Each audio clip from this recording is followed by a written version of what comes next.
I really enjoyed this anime. I really love this one. Ba-da-ba-da-ba-ba-ba. Yes, sir. Yeah?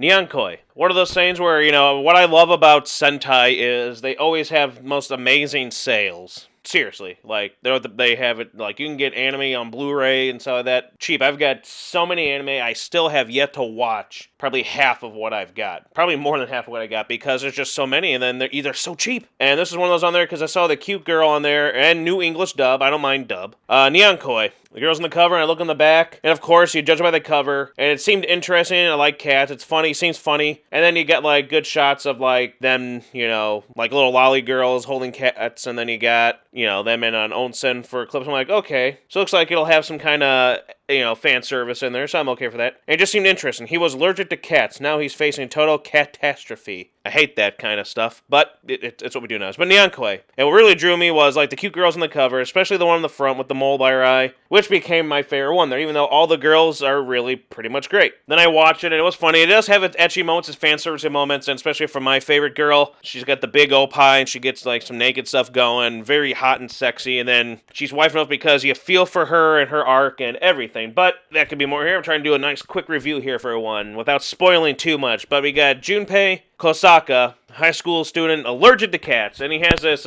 big fat cat, Nemesis, grumpy, get the little scarf around. What he ends up doing is basically breaking the head off a cat deity statue, and now he's cursed with the ability to understand cats. So now we get to hear his cat, Nemesis, and she's always like, when he had it, this grumpy kind of attitude, I love it. And she helps, be able to guide him along and help him with the stuff he needs to do. So in order to break the curse, he needs to help cats. He needs to help do good deeds. Ever seen that show way back in Nickelodeon, Good Deeds for Eddie McDowd? Kind of think of that, only he hasn't turned into the cat yet. So, but if he doesn't do these good deeds, he will turn into a cat. And, what he's worried about is, which would make sense, since he has an allergy, that's basically a death sentence for him. He's gonna, because he's allergic to cats, and he's gonna die from himself being a cat. So he has to do all this stuff. Will it happen in 12 episodes?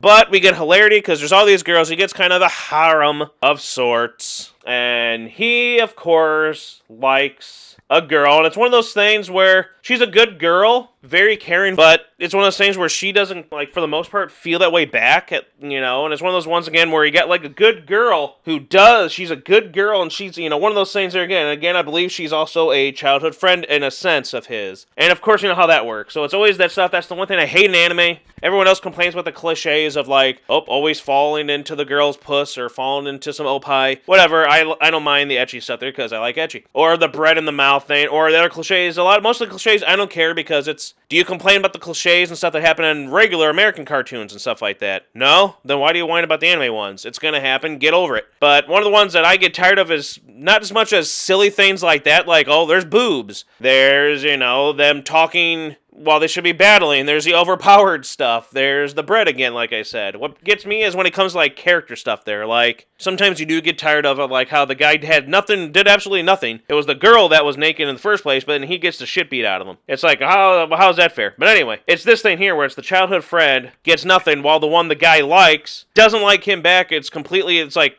come on. Best girl deserves the get in this one, I'd say. She's a good girl. She loves animals. She's got a lot of stuff with the dogs. She's very helpful, so she has that loving, tender side, so she's a good girl. But she doesn't show, for the most part, anything towards him. But he fawns all over her again. When you have actual good girl, Kanako Sumiyoshi. She's hot, she's sexy, she's pretty, she got the mobile eye, she got the big opie attitude, she can handle herself, she's strong, she's independent, she can fight, she can kick your ass, she can do all that stuff. And there's episodes where you find out how she's caring, very motherly, very nurturing. Again, all waifu quality. She's hot, she's caring, she's probably a very good wife and mother, I don't know, but this guy, while you see all the stuff happening with her and these other girls, he's all like, what? Huh? But her, it's like, she doesn't even know you exist. That's that kind of stuff that gets to you. But she's a great girl, childhood friend, good sweet backstory together. Again, for another underrated gem, hidden little gem that's worth your time, there's some good, like, backstory and character development through this in 12 episodes, even though it's just silly fun stuff. So, some incident that happened when they were kids, and now she has, like, this anger towards him, and then kind of this, and then she starts off, when you see some backstory there, she has that kind of, Yura look to her where she's got the tan skin and all that crazy getup, just trying to stand out and be different and whack and crazy. People kind of like, oh, she's kind of. And then she's like, no more of that because of her anger and issues, kids, teens, whatever. And because of what happens now, a more better happenstance with them in the beginning of this, and then she's back to just all that makeup, all that crazy getup off. She's just her beautiful self. Very sexy, beautiful self. And you get to go through this. Another favorite of mine, I love her character so much, was Nagi Ichinose. She's got kind of the guyish look to her, the kind of boyish attitude. I mean,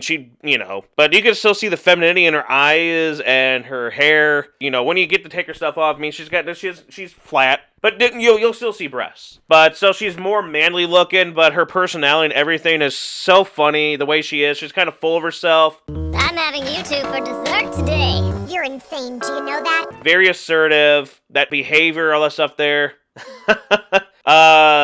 Stuff happens with her and Junpei, and she gets like this kind of bond with him, and then a lot of interesting stuff. And she's the heir of a powerful Yakuza family. So it's very interesting stuff. Then we have Chizuru, a college student who works a part-time job as a mail lady. She's cute, she's adorable, she's got, kind of that big milfy vibe, big boobies, big ass. And she gets in all these situations like, oh, who's this young man here that seems to be this? Oh my goodness. And he gets, stuff involving with her in etchy fan servicey situations.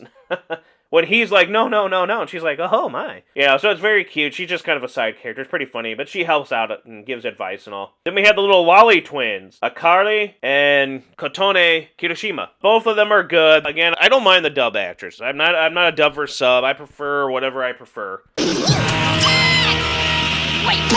Mostly I prefer like subtitles. I've been watching foreign films, been into film my whole life, made films, done stuff like that. I've been into foreign films since I was a kid. I've been watching. A lot of people are like, I can't stand seeing read the words on the screen. It's like, I don't see how it's a bother. If you have reading comprehension, I can see. But for me, it's like I can see and read perfectly at the same time without missing anything.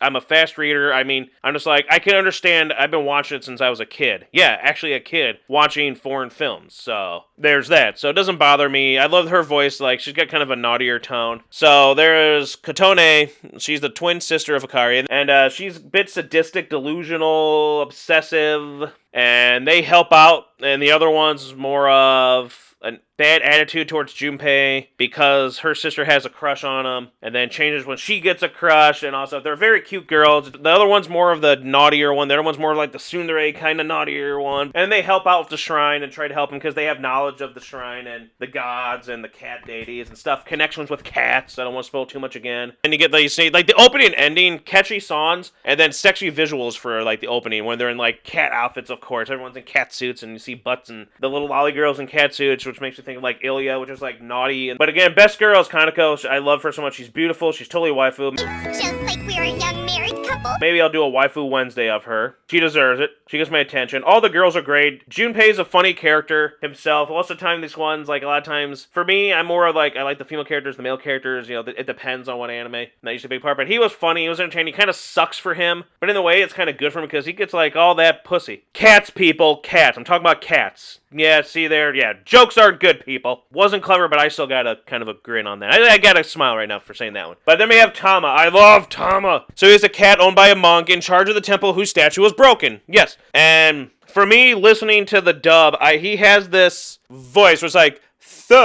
you have to. I mean, it just, something about it just made me think, oh my gosh, this voice. I love the voice. And then he teams up with Niamsis, Junpei's cat, the big cat, and it's just adventures there and helps out. There's a lot of stuff there where you help them out, help little kids help a family. They come back to help him, saying thank you for what you did and all that. And so it's a growing thing for him, better understanding, helping the animals, and with him doing this, Kaede starts to see oh, he's a good guy. Look what he's doing to help these animals. So it's this nice, all around, it's a fun show, entertaining. I love it. How does it end? Oh my gosh, I don't know. Go see it for yourself. It's funny. Sir, I have to tell you, I love Tama. Favorite cat.